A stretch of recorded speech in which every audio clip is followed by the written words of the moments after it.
Hello friends, आपकी screen पर C S I R NET 2024 का जो एग्ज़ाम था उसके कुछ रिव्यूज़ हैं। और ये पैटर्न काफ़ी हद तक एग्ज़ाम को रिवील करता है कि एग्ज़ाम की टफनेस क्या थी। जैसे पार्ट ए में आप देख रहे होंगे कि बहुत इजी क्वेश्चंस आए थे पार्ट ए में। पार्ट बी में मॉडरेट क्वेश्चन और टफ क्वेश्चंस दिख रहे हैं, मतलब टफ ही कह सकते हैं इसको, टफ क्वेश्चंस ही थे। और पार्ट सी में मॉडरेट क्वेश्चंस थे। ठीक, ओके। तो आज इसके अलावा जो है ओवरऑल अगर डिफ़िकल्टी लेवल देखा जाए पार्ट ए बी सी का मिला के, तो वो टफ़ माना गया है कि टफ़ पेपर था। ठीक, ओके। तो अब इसको रिव्यू को हटा देते हैं। आज हम डिस्कस करेंगे C S I R NET part A के क्वेश्चंस को। ठीक, और काफ़ी सारे क्वेश्चंस हैं। आई थिंक मेरे पास 15-16 क्वेश्चंस का कलेक्शन है, 15 क्वेश्चंस का कलेक्शन है। एग्जैक्टली नॉट 15, दो क्वेश्चन मिसिंग है, तो 13 क्वेश्चन एग्जैक्ट क्वेश्चन है मेरे पास। ठीक, okay. So first question says consider a fictional country नंबेरिया।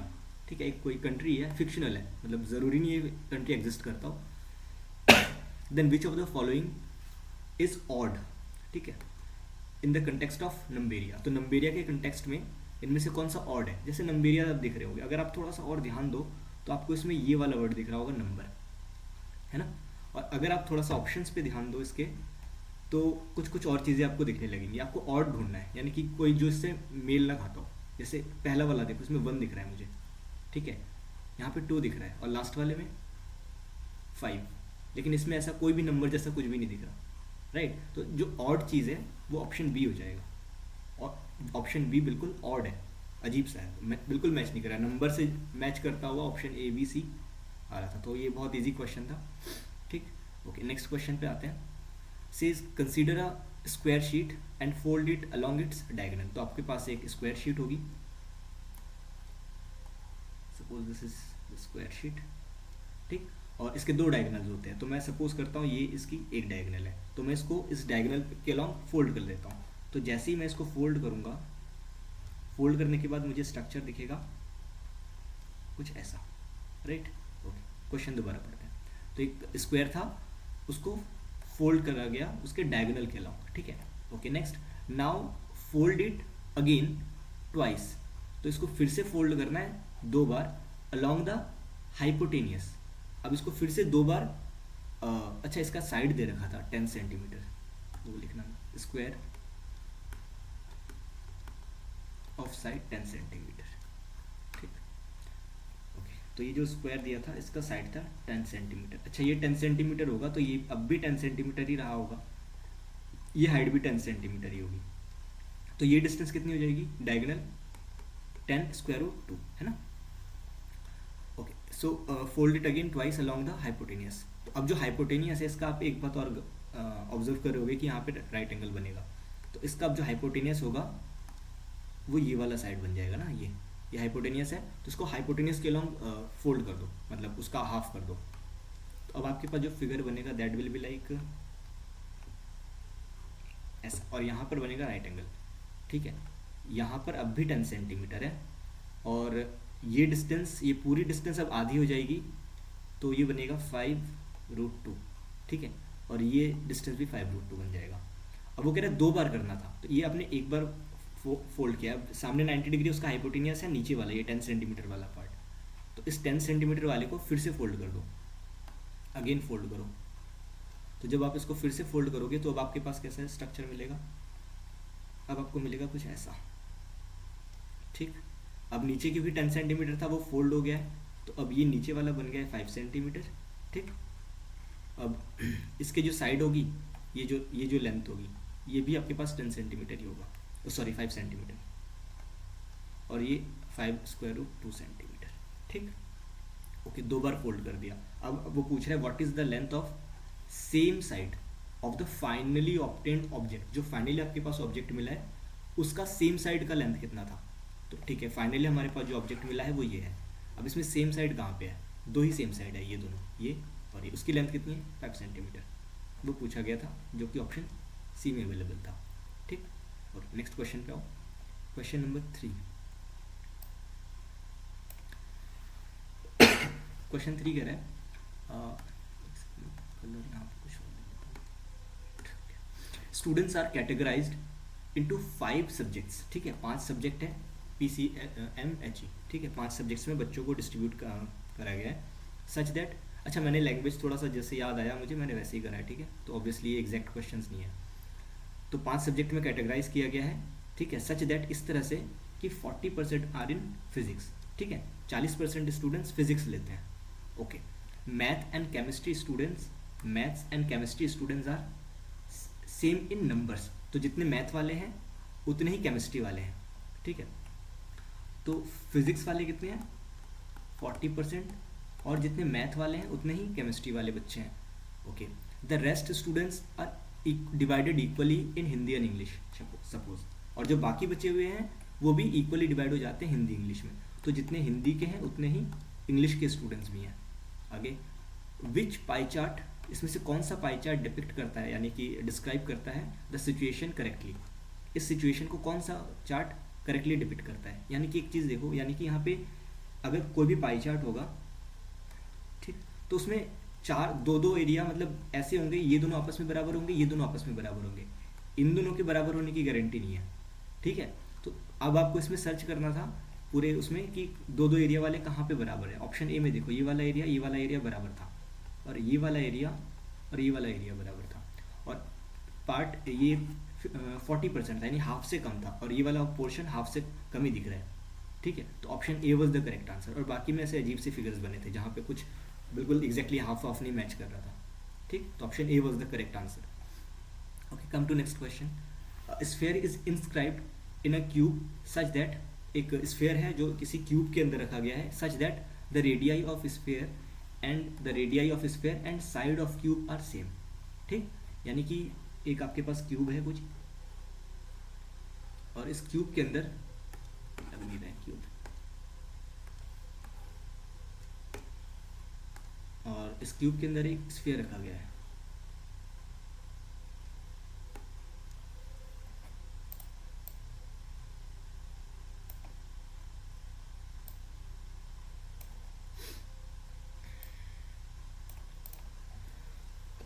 इस क्यूब के अंदर एक स्फीयर रखा गया है सच दैट उन दोनों की जो रेडियस है स्फीयर का वो और क्यूब का साइड, ये दोनों सेम है, ठीक।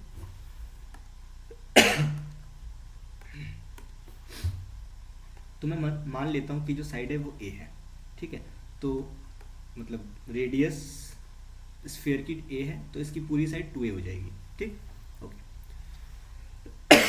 Then the approximate percentage of vacant space, ये जो वैकेंट स्पेस है ना, खाली जगह है ये, इन द क्यूब इज, तो इस क्यूब के अंदर जो ये खाली जगह है वो कितना परसेंट है इस पूरे क्यूब के अंदर। तो आपको अल्टीमेटली निकालना क्या है, एक तो जो वॉल्यूम है स्फीयर का नहीं, पहले एक देख लेते, volume of sphere upon volume of cube कितना होता है।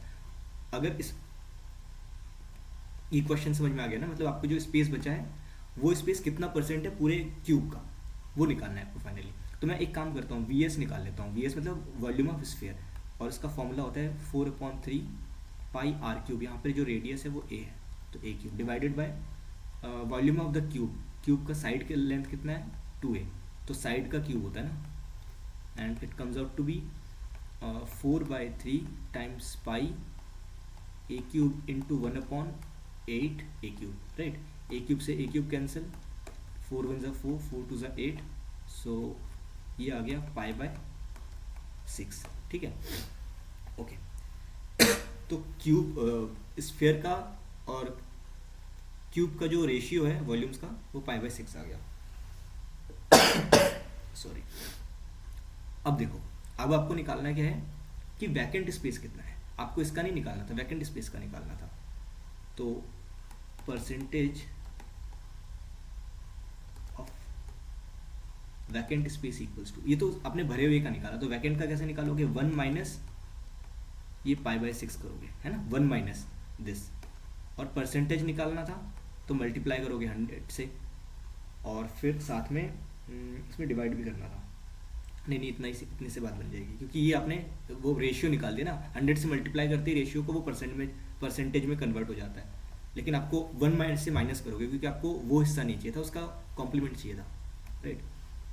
तो 100 minus 100 pi divided by 6। So 100 minus 100 पाई में पाई की वैल्यू क्या होती है 3.1415926592653 एक्सेट्रा ना। तो हम 100 से मल्टीप्लाई कर रहे हैं तो हमें मिलेगा 314.159 समथिंग, आगे का हटा दो, अप्रॉक्सीमेटली निकालना है, डिवाइडेड बाय 6। ठीक है, अब 6 से जैसे इसको डिवाइड करोगे you will get 52.3 something approximately. यहाँ पे मैं अप्रॉक्सीमेटली का साइन लगा देता हूँ। ठीक, so this comes out to be 48 के आसपास आ जाता है कुछ। ठीक है, ऑप्शन में आंसर्स भी ऐसे दिए हुए थे। ठीक है, मतलब बहुत डिस्टेंस पे थे एक दो ऑप्शंस, तो ऑप्शन डी वाज करेक्ट। ठीक है, ओके, नेक्स्ट क्वेश्चन पे आओ। Let the cost of a water bottle be 20 rupees. एक पानी का बॉटल है जिसकी कॉस्ट है 20 रुपये।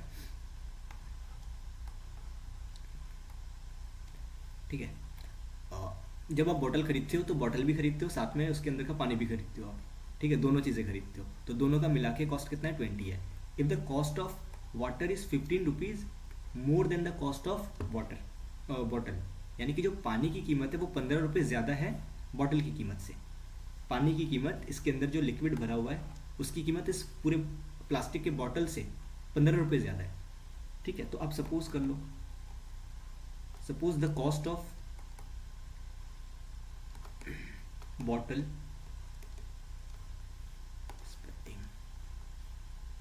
Suppose the cost of bottle equals to x rupees. ठीक है, then the cost of water, तो सिर्फ वाटर का जो इसके अंदर पानी भरा हुआ उसका कितना हुआ 15 रुपीज़ ज़्यादा है। किससे ज़्यादा है? बॉटल की कीमत से, ऐसा लिखा था ना उसमें water. Then the cost of water is 15 rupees more than the cost of bottle. Okay, लेकिन आपको पता है कि इन दोनों का मिला के जो कॉस्ट आ रहा था वो 20 रुपये था। बट अगर आप इन दोनों को ऐड कर दो, यानी बॉटल की कीमत और पानी की कीमत, तो आपको टोटल 20 रुपये ही देना पड़ता है। This implies that 2x plus 15 is 20 and this implies कि 2x इक्वल्स टू 5, तो x आ गया 2.5 आ गया। Option D was correct. ठीक है, ऑप्शन भी इधर उधर है, मतलब हल्का सा रफ आइडिया है कि किस लेवल के क्वेश्चंस पूछे गए थे।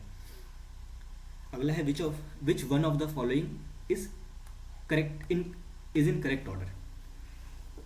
इसमें से कौन सा करेक्ट ऑर्डर में है? एक गेम होता है जैसे कोई भी, तो उसमें पहले टॉस होता है, ऑब्वियसली शायद क्रिकेट वगैरह की बात हो रही होगी, तो पहले टॉस होता है, फिर मैच होता है, फिर ट्रॉफी दी जाती है, फिर रिजल्ट आता है, या फिर पहले मैच होता है फिर ट्रॉफी दी जाती है। इसमें से कौन सा ऑर्डर सही है, आपको ये गेस करना था। ठीक है, तो सबसे पहले अच्छा, इसमें सही वाला लिखा ही नहीं मैंने गलती से, तो सही वाला लिख देता हूँ नीचे। ठीक है, मतलब इन्हीं 4 वर्ड्स को आगे पीछे करके शिफ्ट करके सही अरेंजमेंट लिखना था। तो सबसे पहले होता है टॉस। ठीक, टॉस के बाद फिर मैच होता है जनरली, और मैच के बाद फिर रिजल्ट आता है, और फिर ट्रॉफी दी जाती है। ठीक है, so this was the correct answer. Next, if south west direction is assume to be east, south west direction is assume to be east. अच्छा, पहले मैं यहाँ पे एक फिगर बना लेता हूँ। Suppose this is east, then इसका अपोजिट डायरेक्शन वेस्ट, और इस हिसाब से ये नॉर्थ हो गया, ये साउथ हो गया। बट वो कह रहा है कि ऐसा नहीं है, आपको क्या करना है, इसको डिस्कार्ड कर देना है। साउथ वेस्ट की जो डायरेक्शन है that is assume to be east, यानी ये इसके इक्वल मान लो। साउथ वेस्ट मतलब ईस्ट, और साउथ वेस्ट कहाँ पे हुआ, ये, यानी कि अब आपको साउथ वेस्ट को क्या मानना है, ईस्ट। इसको मैं दूसरे कलर से बना देता हूँ। Suppose this direction is east, तो अगर ये डायरेक्शन ईस्ट होगा तो इसके अपोजिट डायरेक्शन वेस्ट हो जाएगा। ठीक है, देन पूछा गया था then the west direction will be considered as, तो जो वेस्ट डायरेक्शन है वो क्या, कौन सा डायरेक्शन कंसीडर किया जाएगा?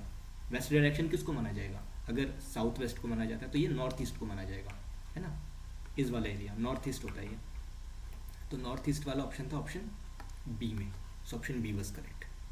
ठीक, okay. Next, if someone goes 100 metre east, तो फिर से मैं उसी फिगर को बनाता हूँ कि रफ उसके लिए ये ईस्ट है, ये west, north and south. Question follow करते हैं। If someone goes 100 metre east, अब मान लो कोई जीरो पे खड़ा है, ओ पे, अब वो 100 मीटर जाता है ईस्ट की तरफ, ठीक, ओके, पहुंचा। फिर देन 60 मीटर राइट। अब जैसे आप इस मोड़ पे खड़े हो, तो कोई अगर इधर जा रहा है तो उसका इधर साइड होगा लेफ्ट और इधर साइड होगा उसका राइट। तो अब उसको किधर मुड़ना है, राइट को मुड़ना है। अब वो राइट को मुड़ता है, कितना मुड़ता है, राइट को 60 मीटर मुड़ता है, यहाँ से वो 60 मीटर राइट को मुड़ता है। अच्छा, फिर देन 80 मीटर लेफ्ट, फिर 80 मीटर जाता है लेफ्ट को। अब उसके सामने से 80 मीटर, मान लो ऊपर से इधर से जा रहा है, अब उसका इस डायरेक्शन में क्या होगा, इस डायरेक्शन में होगा उसका राइट और इस डायरेक्शन में होगा उसका लेफ्ट, है ना। अगर वो कोई ऐसे आ रहा है तो उसके हिसाब से देखो जिस डायरेक्शन में वो मूव कर रहा है, तो वो किधर को जाता है, वो लेफ्ट में जाता था ना, हाँ 80 मीटर फिर लेफ्ट में जाता है, यानी अपनी डायरेक्शन से 80 मीटर जाता है वो लेफ्ट में, ठीक है।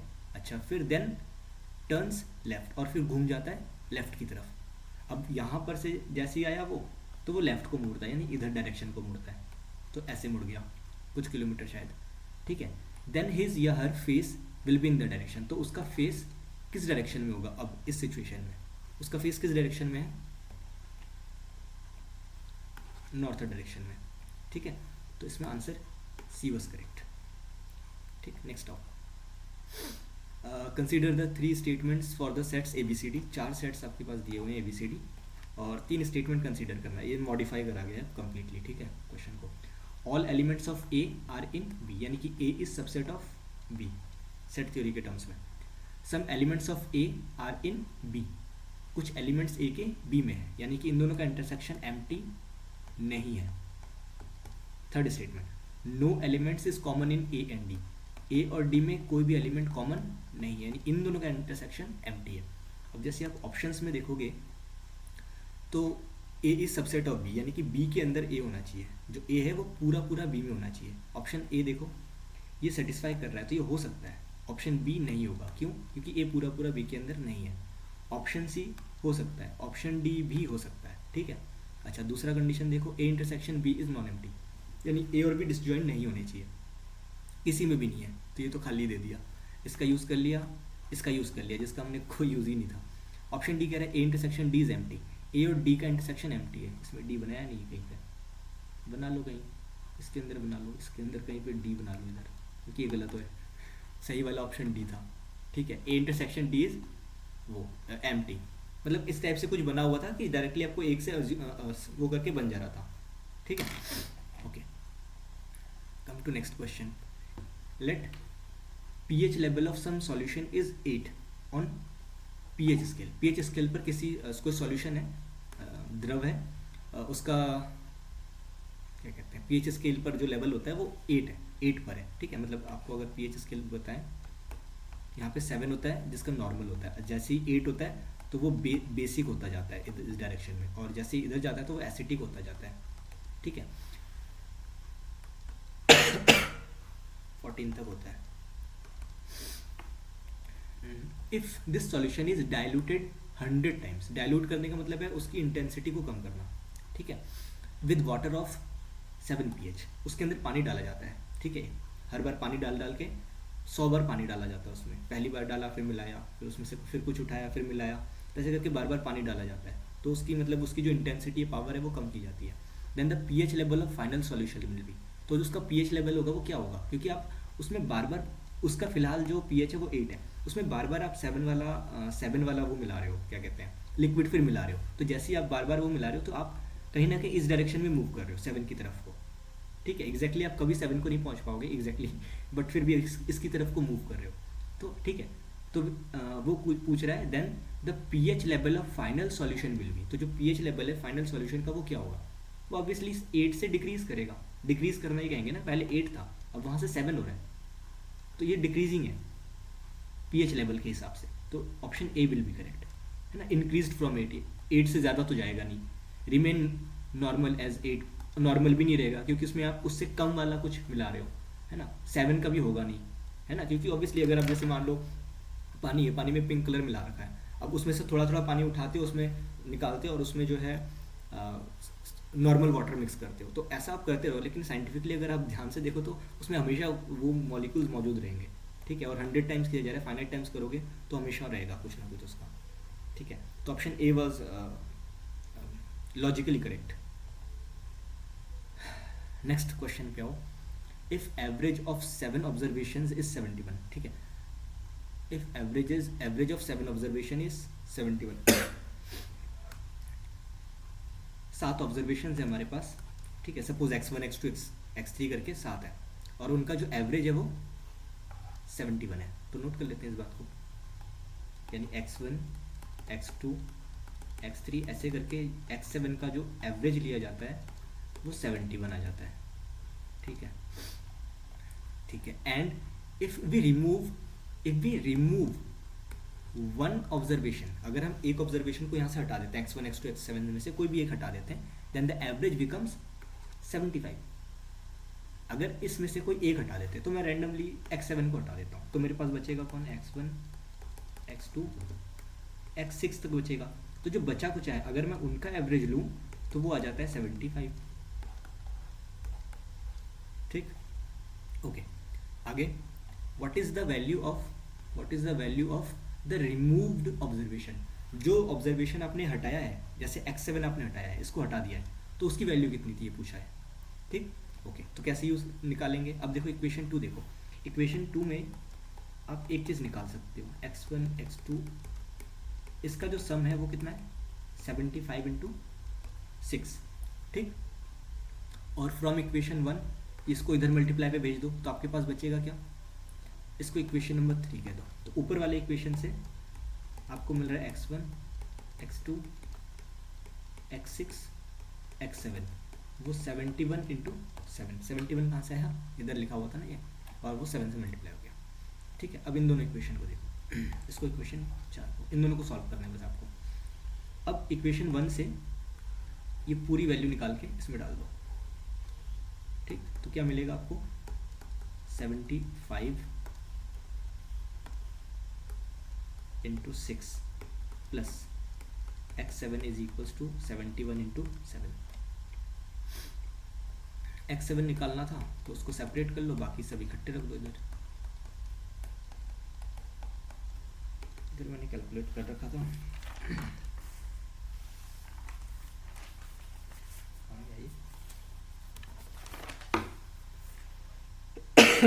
497 माइनस 450, और ये बचेगा 47 बचेगा, ठीक, 47। ऑप्शन बी इज करेक्ट, ठीक है। अगला, if a population increases exponentially, एक पॉपुलेशन है जो इंक्रीज करता है exponentially at a rate of 0.1% per hour, एक घंटे में 0.1% इंक्रीज होता है उस पॉपुलेशन में, शायद कीड़े मकोड़ों की पॉपुलेशन होगी, ठीक है, जो भी इंक्रीज हो रहा है इतनी इस रेट से। अच्छा, इनिशियल पॉपुलेशन मुझे डाउट है 50 था या कितना था पता नहीं, मैंने ये अटैम्प्ट नहीं करा था। Initial population is 50, then what will be the population after 10 hours, 10 घंटे बाद कितना होगा। ये अगर आप चाहो तो इसको क्लास 11th के एक कॉन्सेप्ट से भी सॉल्व कर सकते हो, ठीक है। एक दूसरा भी है क्लास 8 का कॉन्सेप्ट, हम वो यूज़ करने वाले हैं।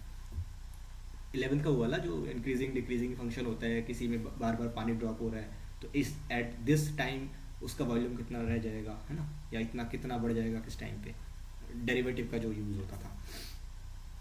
खैर हम यहाँ पे दूसरा टेक्निक यूज़ करेंगे।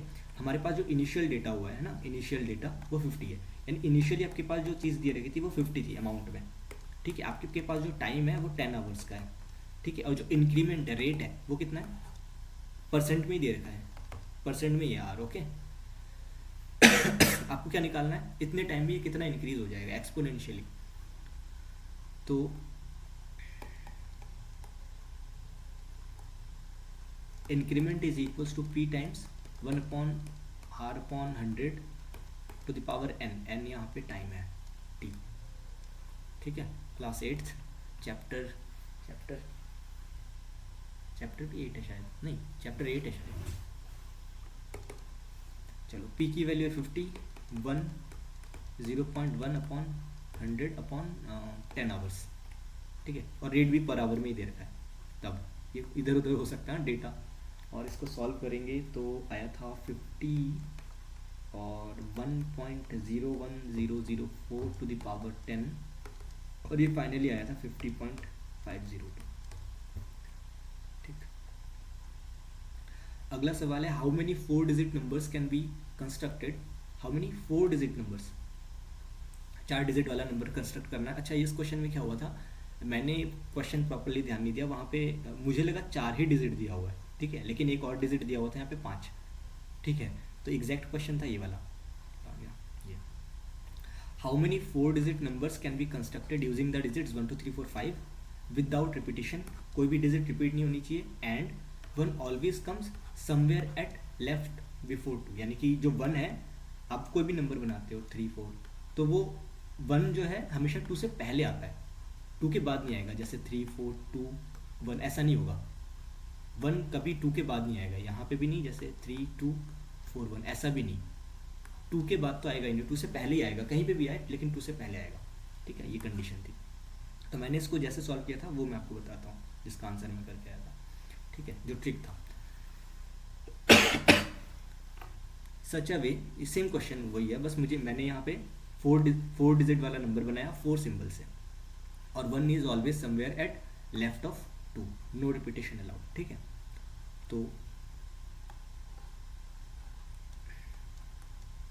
तो पहला केस क्या हो सकता था कि मैं 2 को फिक्स कर दूं, सपोज यहाँ पे, ठीक है, कुछ बॉक्स बना ही लेता हूँ पहले।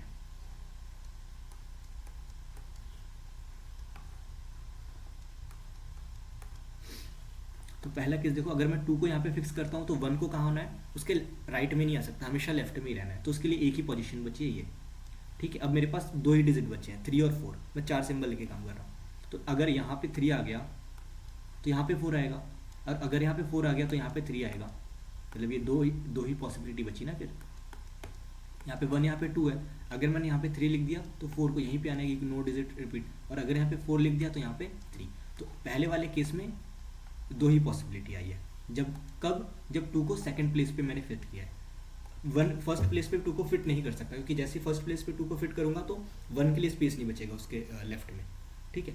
तो इसलिए 2 को मुझे अब फिट करना है थर्ड प्लेस पे, ठीक। तो अब इस केस में कितनी पॉसिबिलिटीज बनेंगी,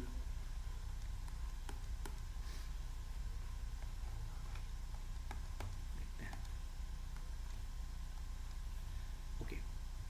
तो 1 को कहाँ रहना है, इससे लेफ्ट में रहना है, तो 1 हो सकता है यहाँ पे हो, या फिर यहाँ पे हो, और कहीं हो सकता है नहीं, तो चौथा केस तो हटाइएगा, इसको हटाइएगा।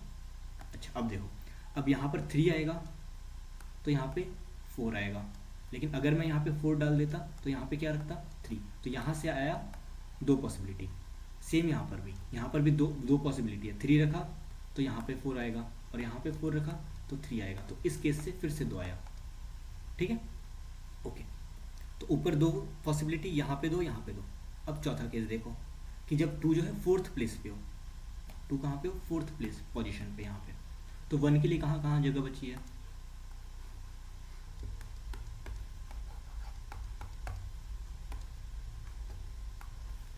तो 1 के लिए जगह बची है, या तो वो यहाँ हो सकता है, या तो यहाँ, या फिर यहाँ, ठीक, ओके।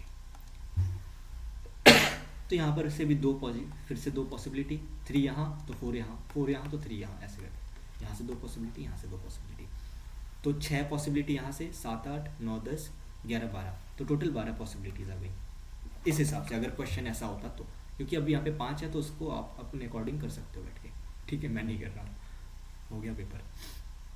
और जो है 1-2 क्वेश्चंस और थे, कि एक था क्वेश्चन था कि रिग्रेशन का यूज़ करके बेस्ट फिटिंग कर्व दे रखा था, फिर उसमें कुछ करना था, ठीक है, वो मैंने करा नहीं, पूरा पढ़ा भी नहीं था मैंने क्वेश्चन। और एक था क्वेश्चन प्रोबेबिलिटी से, कि कुछ बैग्स हैं, उसके अंदर बॉल्स हैं, 5 बैग्स थे, U1 U2 U3 U4 U5 करके, उसके अंदर से बॉल्स निकालना था कुछ, ठीक है। तो इस टाइप के क्वेश्चंस भी आते हैं, प्रोबेबिलिटी से रिलेटेड क्वेश्चंस भी आते हैं, रिग्रेशन बेस्ट फिटिंग कर्व से रिलेटेड क्वेश्चंस भी आते हैं, और आप देख ही रहे हो ज्योमेट्री से रिलेटेड तो कितने सारे क्वेश्चंस आते हैं, ठीक है। फिर आज का वीडियो इतना ही, और कल मैं लाऊंगा पार्ट बी और पार्ट सी के क्वेश्चंस लाने की कोशिश करूंगा प्रॉपर सॉल्यूशन के साथ, ठीक है। तो आज के वीडियो में बस इतना ही, thank you for watching the video, और लाइक सब्सक्राइब कर दो, कमेंट कर देना वीडियो कैसा लगा, ओके बाय।